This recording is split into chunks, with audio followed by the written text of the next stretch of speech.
Assalamualaikum warahmatullahi wabarakatuh. Nama saya Muhammad Nur Sabri dengan NIM 1807030334. Saya akan mempresentasikan tentang pakan yang tugas yang diberikan oleh Bapak Ilham Fahmi, MSI. Pakan merupakan salah satu komponen yang sangat menunjang suatu kegiatan usaha budidaya perikanan, sehingga pakan yang tersedia harus memadai dan memenuhi kebutuhan ikan tersebut. Pada budidaya ikan, 60% dan 70% biaya produksi digunakan untuk biaya pakan. Peningkatan efisiensi pakan melalui pemenuhan kebutuhan nutrisi yang sangat dibutuhkan dalam rangka menekan biaya produksi. Di era globalisasi ini, bahan pakan yang semakin mahal mempengaruhi harga pakan pada umumnya. Banyak bahan pakan yang harus didapat dari impor. Oleh karena itu, dari segi biaya pakan merupakan faktor yang paling tinggi pengeluarannya.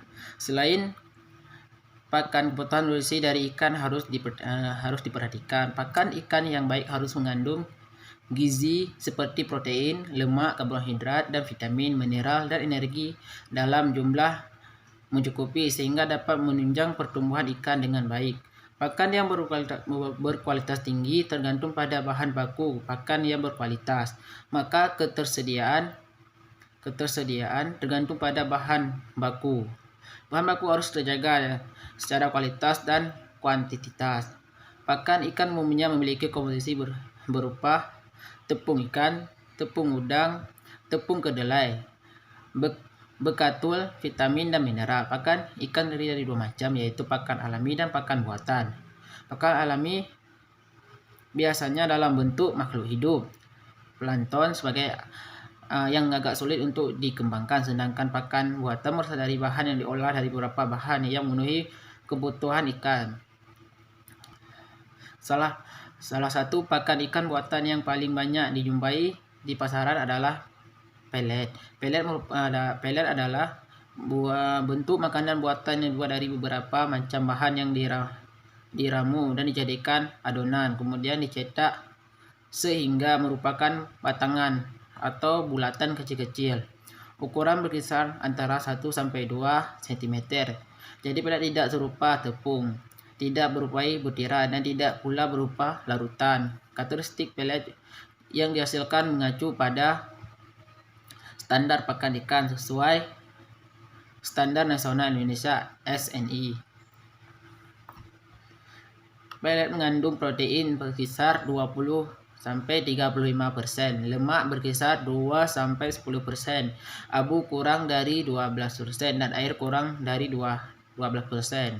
Bahan baku pembuatan pelet ikan harus memiliki gizi yang baik, terutama pada sumber protein. Kualitas protein merupakan salah satu faktor yang sangat penting mengoptimalkan penggunaan protein dalam pakan. Kualitas protein sangat tergantung dari kemudahannya dicerna dan nilai biologis. Kedua faktor tersebut ditemukan oleh jenis asam amino yang menyusun karena mengoptimalkan penggunaan protein dalam pakan. Kualitas protein sangat tergantung dari kemudahannya dicerna dan nilai biologis. Kedua faktor tersebut ditentukan oleh jenis asam amino yang menyusunnya karena semakin lengkap kandungan asam amino, kualitas proteinnya semakin baik.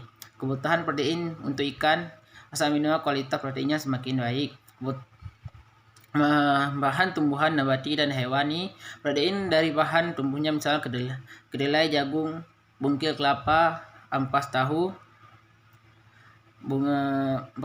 ikan, tepung, tulang darah, dan lain-lain. Dalam pemilihan bahan pakan sebaiknya dipertimbangkan sesuai dengan ketentuan bahan pakan, yaitu mudah didapat, harganya murah, kandungan nutrisinya tinggi, dan tidak bersaing dengan manusia. Salah satu bahan pakan alternatif yang dimanfaatkan secara optimal adalah bekicot. Bekicot merupakan hewani yang jarang dimanfaatkan dalam pakan ikan. Banyak masyarakat yang beranggapan bekicot hanya hewan pengganggu yang harus dibasmi. Melihat hal ini, bekicot dapat dijumpai di lingkungan sekitar sehingga mudah untuk didapatkan. Selain itu, bekicot mengandung nutrisi yang baik dan bagus protein yang baik untuk pertumbuhan ikan. Nutrisi yang baik, terutama protein yang baik untuk pertumbuhan ikan.